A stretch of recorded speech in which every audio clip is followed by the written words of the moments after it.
TV ನಿಮ್ ಜೊತೆ ನಾವು Shanti and D R. UTV motion pictures ನ ಅದ್ಧೂರಿ ಚಿತ್ರ ಪಿಕೆ.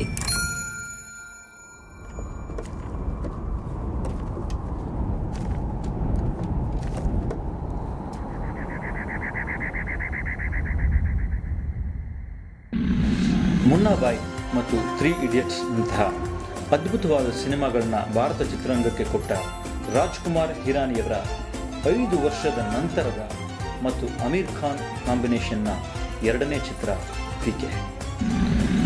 ಅಮೀರ್ ಖಾನ್ ಜೊತೆ ಕಂಟಿನ್ಯೂಸ್ ಆಗಿ 2ನೇ ಸಿನಿಮಾ ಮಾಡೋದು ಸುಲಭದ ಮಾತಲ್ಲ.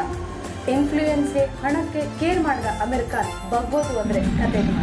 ಬಿಡುಗಡೆಗೆ ಮುಂಚೆನೆ ಸಾಕಷ್ಟು ಕುತೂಹಲ ಕೆರಳಿಸಿರೋ ಪಿಕೆ ಸಿನಿಮಾದ ಪೋಸ್ಟರ್ ಸ್ಟಿಲ್ಸ್ಗಳೇ ಕೋರ್ಟ್ ಮೆಟ್ಟಲನ್ನ ಹತ್ತು ಬಂದಿದೆ. ಹಿಂದೂ ಧರ್ಮದ ಹಿನ್ನೆಲೆ ಇರುವಂತಹ ಈ ಕತೆ ಈಗಾಗಲೇ ಸಾಕಷ್ಟು ಚರ್ಚೆಗೆ ಗುರಿಯಾಗಿದೆ ಅನ್ನೋದೇ ಬಾಲಿವುಡ್ ನ ಲೇಟೆಸ್ಟ್ ಸುದ್ದಿ. 3 ಇಡಿಯಟ್ಸ್ ಸಿನಿಮಾ ಸೆಟ್ನಲ್ಲಿ ಈ ಕಥೆಯ ಬಗ್ಗೆ ಕೇಳಿದ Aamir Khan, good idea, but ಸಿನಿಮಾಗೆ ಇದು ವರ್ಕೌಟ್ ಆಗೋದು ಡೌಟ್ ಅನ್ನುತ್ತೆ.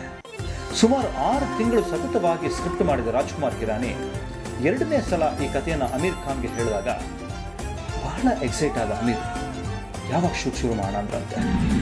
ಸಾಕಷ್ಟು ಕಾಂಟ್ರವರ್ಸಿ ನಡುವಲ್ಲೇ ಡಿಸೆಂಬರ್ ನಲ್ಲಿ ಬರ್ತಿದ್ದಾನೆ ಪಿಕೆ. ರಾಜ್ಕುಮಾರ್ ಹಿರಾನಿಯವರ ಸಿನಿಮಾಗಳು ಅಂದ್ರೆ ಅದು ಬರೀ ಎಂಟರ್ಟೈನ್ಮೆಂಟ್ ಸಿನಿಮಾಗಳಾಗಿರೋದಿಲ್ಲ. ಅವರ ಹಿಂದಿನ ಚಿತ್ರಗಳಲ್ಲಿದ್ದಂತೆ ಈ ಸಿನಿಮಾದಲ್ಲೂ ಮಾನವೀಯತೆಯ ದೃಷ್ಟಿಯಲ್ಲಿ ಸಮಾಜಕ್ಕೊಂದು ಸಂದೇಶವನ್ನು ಇಟ್ಟುಕೊಂಡೇ ಅವರು ಟ್ರಾವೆಲ್ ಮಾಡುತ್ತಾರೆ. ಬಟ್ ಅದು ಸೇಫ್ ಟ್ರಾವೆಲ್ ಅನ್ನೋದು ಮಾತ್ರ ಸಿನಿಮಾ ನೋಡಿದ ಮೇಲೆ ಗೊತ್ತಾಗುತ್ತೆ.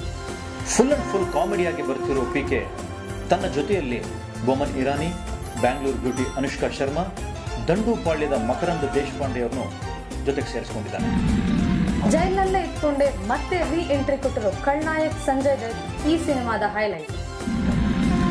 ಸ್ಯಾಟಲೈಟ್ ರೈಟ್ಸ್ ಮಾತ್ರವೇ ಸುಮಾರು 85 ಕೋಟಿಯನ್ನ ಬಾಚಿಕೊಂಡಿರೋ ಪಿಕೆ ಟ್ರೈಲರ್ನಲ್ಲೇ ಸಾಕಷ್ಟು ಎಕ್ಸೈಟ್ಮೆಂಟ್ ನ ಕ್ರಿಯೇಟ್ ಮಾಡ್ತಾನೆ. ಪಿಕೆ ಬರ್ತಿದ್ದಾನೆ ಜೋಕೆ, सत्यमेव जयते. ये तरीके जितना अजीब था वो उतना ही दिल के करीब था.